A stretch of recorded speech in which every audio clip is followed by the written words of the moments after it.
السلام علیکم ورحمۃ اللہ وبرکاتہ۔ آپ دیکھ رہے ہیں حیدرآباد نیوز اور میں ہوں حافظ محمد علی نقشبندی۔ آج ہم موجود ہیں قادری ہاؤس محفل جیلانی میں، جو کہ الحمدللہ ہر مہینے بہترین انداز سے محفل مبارکہ ہوتی ہے۔ آج یار غار کانفرنس ہے حضرت ابوبکر صدیق رضی اللہ تعالیٰ عنہ کے حوالے سے انشاءاللہ آج گفتگو کرنی ہے۔ آج خطاب اللہ جناب محترم محمد خالد قادری صاحب جو کہ بانی و سرپرست ہیں جیلانی ویلفیئر فاؤنڈیشن کے۔ آج ہم یہاں قادری ہاؤس میں موجود ہیں اور انشاءاللہ آپ کو آگے محفل کے بھی مناظر دکھائیں گے، اور شہر حیدرآباد کے مشہور معروف ثنا خانوں نے انشاءاللہ ہدیہ نعت بھی پیش کرنا ہے، اس کے بھی آپ کو ہم نے انشاءاللہ مناظر دکھانے ہیں۔ اور ماشاءاللہ ہمارے ساتھ کوریج کے جو فرائض انجام دینے ہیں جناب بھائی محمد حارث خان صاحب، انشاءاللہ آگے کے بھی مناظر انشاءاللہ آپ کو محفل کے دکھاتے ہیں۔ آئے ملاحظہ فرمائیں۔ بہت پیارے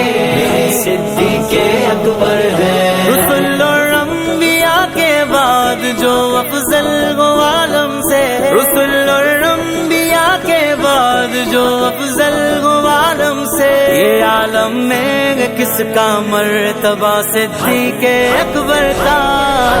حق کی نبیوں کے بعد سب ان کی یاد منانے کے لیے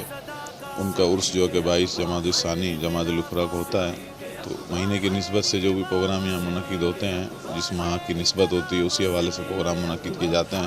تو ضرورت اس عمر کی ہے کہ سیدنا صدیق اکبر رضی اللہ تعالیٰ عنہ کی دین اسلام کے لیے جو کاوشیں ہیں، کارنامے ہیں، وہ اجاگر کیے جائیں، اس قوم کو، اس نوجوان نسل کو ان سے روشناس کرایا جائے، تاکہ ان کے دلوں میں سیدنا صدیق اکبر رضی اللہ تعالیٰ عنہ کی محبت میں مزید اضافہ ہو۔ انشاءاللہ تعالیٰ جیلانی ویلفیئر فاؤنڈیشن کے زیر تمام ایمبولینس سروس اپنا کام سر انجام دے رہی ہے، اور اسی اثنا میں فری میڈیکل کیمپ کا بھی انعقاد کیا گیا ہے۔ فری میڈیکل کیمپ ایک 3 نومبر کو خدا حافظ بورڈ لطیفات نمبر 12 میں لگایا گیا تھا، دوسرا انشاءاللہ تعالیٰ 14 جنوری کو Makrani Pada Indus grass colony میں لگایا جائے گا، اور میت بس کے لیے بھی انشاءاللہ تبارک تعالیٰ بہت جلد جو ہے وہ رمضان المبارک سے قبل میت بس سروس کا بھی افتتاح انشاءاللہ جیلانی ویلفیئر فاؤنڈیشن کے ذریعے تمام کر دیا جائے گا۔ عمرے کے حوالے سے عمرہ کھول دیا ہے، لیکن اس میں جو شرائط ہیں، چونکہ عمرہ اس دفعہ کافی مہنگا ہے، ایک تو ڈالر کی وجہ سے ریال ریٹ بھی اوپر ہیں، پھر جو ایئر فیئر ہیں ایئر لائنز کے وہ بھی کافی زیادہ ہیں، تو جس کی وجہ سے عمرہ تقریباً 2.25 لاکھ روپے کا جا کے عمرہ پڑ رہا ہے۔ تو لوگوں کی گنجائش کیونکہ مہنگائی کے اس دور میں اور کرونا وائرس کی 2 سال کی وجہ سے کافی کم ہے استطاعت،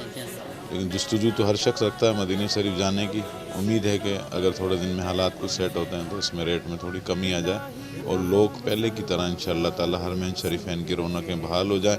اور لوگ جوگ در جوگ جو ہے مکہ المکرمہ مدینہ شریف حاضری دیں۔